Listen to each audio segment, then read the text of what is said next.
Rebranding Evol, the story of the Church of Synanon Cult and the CEDU legacy. If you found my podcast, welcome, and if you're here, you are probably aware of what Synanon was and is, because no, it is not gone. Anyways, I'm winging this thing. It was a drug rehabilitation center that was based out of Santa Monica, California. It was started in 1958 by Charles E. Diedrich.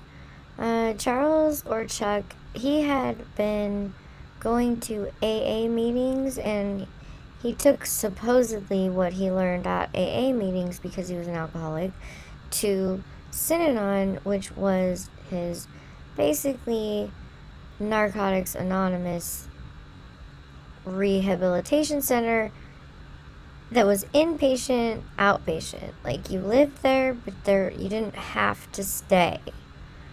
There were no bars keeping you in other than psychologically. But you can never underestimate the power of psychological operations, can you? If you've ever heard of the song Hotel California, well, that was written by a CEDU, Synanon affiliate. You might have known or heard of the band The Eagles. I will not name names because that's very rude to people. However, an offspring of the person who wrote Hotel California went to CEDU, and the Eagles were definitely involved in the psyop. It just reminds me of the Big Lebowski. I hate the fucking Eagles, man. True story. I mean, there's a couple of somewhat halfway decent Joe Walsh songs, but Hotel California is freaking terrible.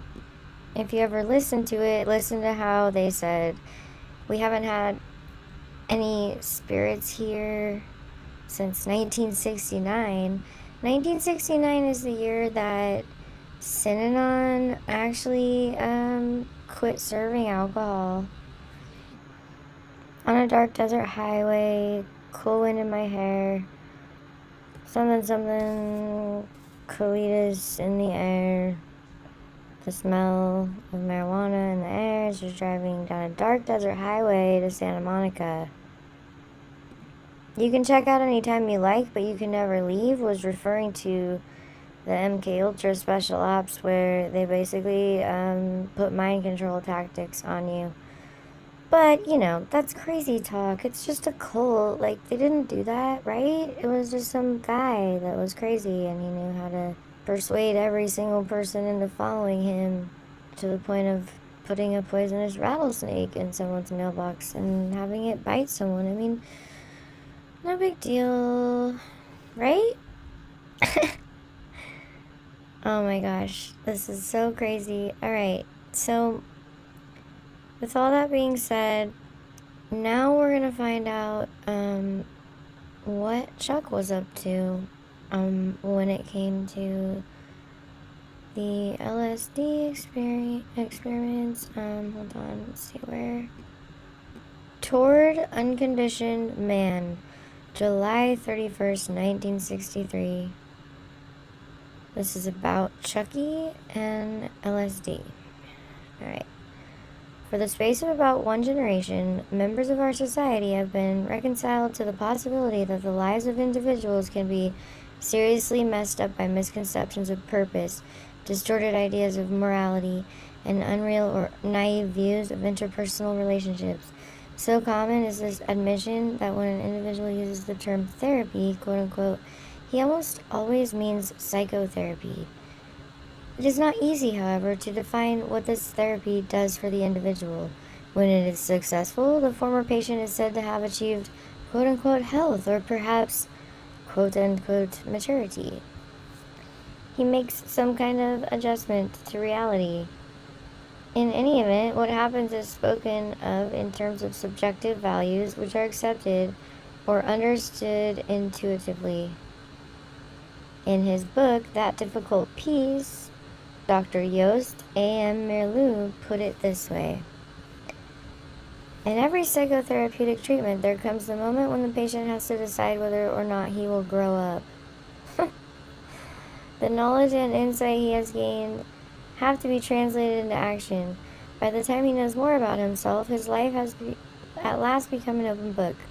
Although he understands himself better, he finds it difficult to leave the dreamland of childhood, with its fantasies, hero worship, and happy endings.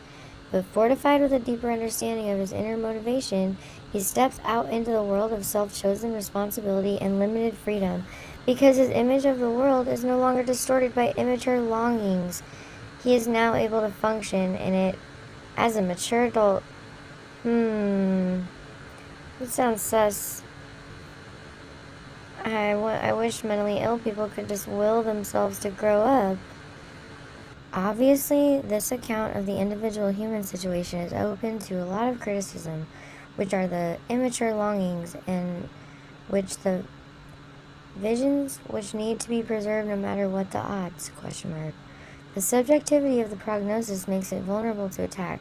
Here, however, we are not arguing for any particular definition of maturity, but want only to call attention to the generally accepted feeling that people need to seek and to gain the capacity to cope with the circumstances and relationships of their lives.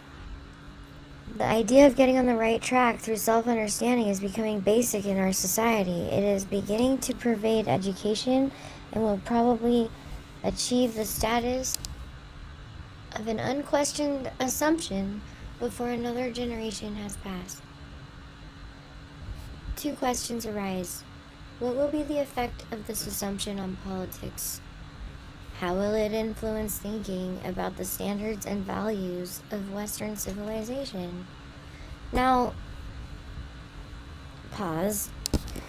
This really is creepy because we're talking about 1963, and these people wanted to control the elections.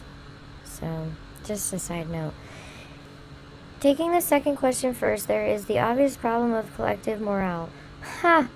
We know something about the difficulty experienced by the individual in facing himself. Before he comes to the critical stage of having to decide whether or not he will grow up, he has to admit that something is wrong with his life. The common practice is to blame others for our dissatisfactions and pains. The secret, or the seed of maturity, seems to be in the recognition that no real relief is ever obtained in this way. If the seed take root, the individual begins his first faltering steps on the path to maturity by giving up the naive egotism of childhood.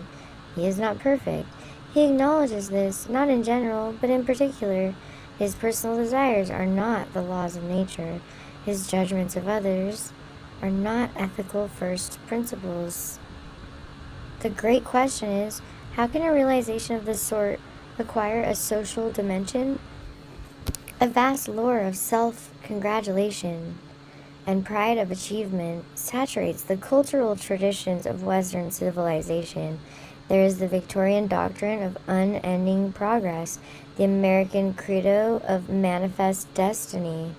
There are all of the axioms and slogans of the great success story of the United States. A not inconsiderable segment of the population is seriously shaken by any questioning of these ideas. Whenever anyone attempts a public diagnosis of Western culture after the style of the psychotherapist, angry groups appear to defend the status quo. Not many people want to hear that they are sick or are members of a sick society. If the critics persist, they are usually branded as insidious public enemies who are trying to undermine the good life of contemporary society. What is really at issue in these debates? Usually, the arguments arise from challenge to several beliefs which are deeply ingrained in the American people. Most Americans acquire in childhood the conviction that they are supposed to be happy and they are born to good fortune and prosperity, that they have the most advanced science, the most liberal or the truest religion, and the best possible political system as their birthright. These ideas have been the underlying gospel of Americanism for at least 150 years, 200 now. If you question them, what will you offer in their place? They are not just ideas, but the foundation of a number of powerful institutions. To question them at all is to stand outside the main current of life in the United States. Actually, any sort of serious questioning or self-criticism has become a perilous activity in our civilization. Actually, any sort of serious questioning of self-criticism has become a perilous activity in our civilization. Perilous for both the questioners and the questioned. It is a civilization which has failed to develop any common existential ground. But is it sensible to expect a historical movement so engrossing, so demanding of human imagination and energy as the sweeping expression which created the dominant culture of North America, to preserve or evolve a stance which is outside of itself and continuously critical of its own development? Are there any men who are not time-bound and culture-enclosed individuals? This is a philosophical and metaphysical, possibly cosmological, question that will have to remain without answers here. Is this dude tripping on LSD? My god, it's like, alright, a little complex. We turn now to an inventory of the circumstances which are pressing modern man to go outside the limits of his cultural assumptions. To find, that is, an existential ground on which he can stand, and from which he can make judgments, and devise plans for some kind of new beginning. We quote first from a talk by Louis Herbert, author of the recent book Our Synthetic Environment, given over the New York Pacifica radio station WBAI. After describing in some detail the changes in the external environment brought by modern technology, including the use of pesticides, air and water pollution, chemical additives in food, and radiation, Mr. Herbert makes this conclusion. Jesus. After describing in some detail the changes in an external environment brought by modern technology and the use of pesticides, air and water pollution, chemical additives in food, and wow! Isn't that where we are in 2024? Like, isn't that pesticides on our food? Air and water pollution, chemtrails, all that, and fluoride, chemical additives in food causing cancer. And yes, radiation. And now we have this GE68 shit leaking all into our atmosphere. So that's awesome. Alright, so Mr. Herbert makes this conclusion. What do you gotta say, Mr. Herbert? The fact is that non-human interests are superseding many of our responsibilities to human biological warfare. Okay. To a large extent, man is no longer working for himself. Many fields of knowledge that were once oriented toward the satisfaction of basic human wants have become ends in themselves, and to an ever greater degree, these new ends are conflicting with the requirements for human health. The needs of industrial plants are being placed before man's need for clean air. The disposal of industrial waste has gained priority over the community's need for clean water. The most pernicious of laws of the marketplace are given precedence over the most compelling laws of biology. To speak very frankly, I doubt that a competitive economy can use the scientific advances of our time for the benefit of man.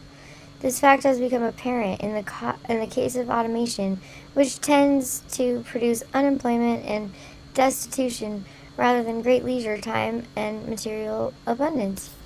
It is apparent in the case of nuclear energy, which is used primarily for destructive rather than socially constructive purposes. The same can be said for advances in chemistry and other areas of technology.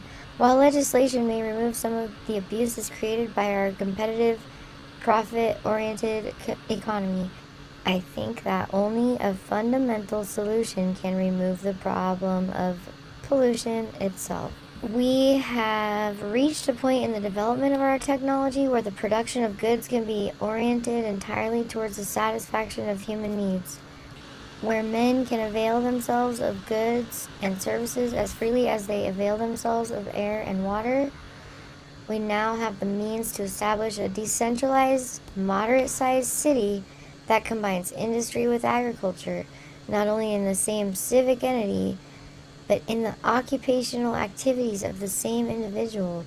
We have the means to establish a new equilibrium between our synthetic and the natural world that will remove, at its very source, the pollution of the air we breathe, the water we drink, and the food we consume.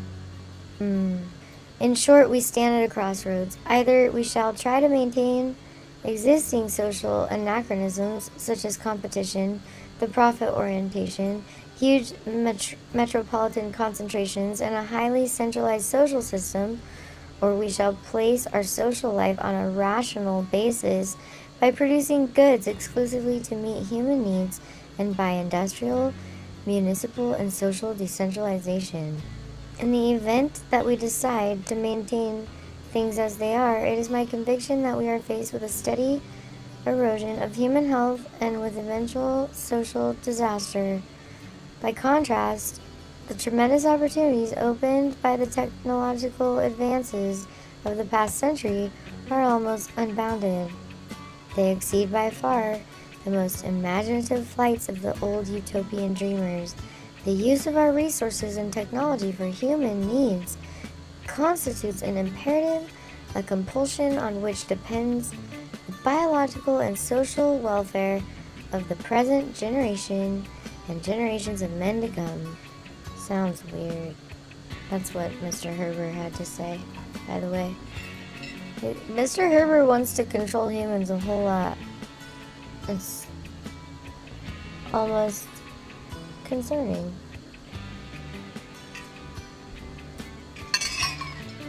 He's gonna fix it, guys.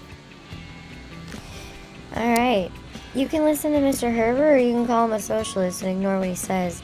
The fact of the matter, however, is that the only radicals have the courage to tell the truth about these trends, which sooner or later will have to be remedied, whether by quote-unquote socialist or some other kind of action. A further comment would be that for 100 years, European conservatives ignored the criticisms of radicals, with the final result of alienation of enough people to create the present international disaster of the Cold War. Yikes. Okay. There must be a better way to work out such problems. Today, for example, the claim that to a large extent man is no longer working for himself is only superficially a political issue. All classes eat much the same food, bought in the same supermarkets. They must breathe the same polluted air, are gulled and beguiled by the same bland nonsense communicated by the mass media, and are held in ignorance by the same neglect of the realities of world affairs. Children of all are exposed to the same second-rate education and are modeled to the same conformist norms by the same timid teachers. It is hardly possible today for the rich to buy their way to a better life.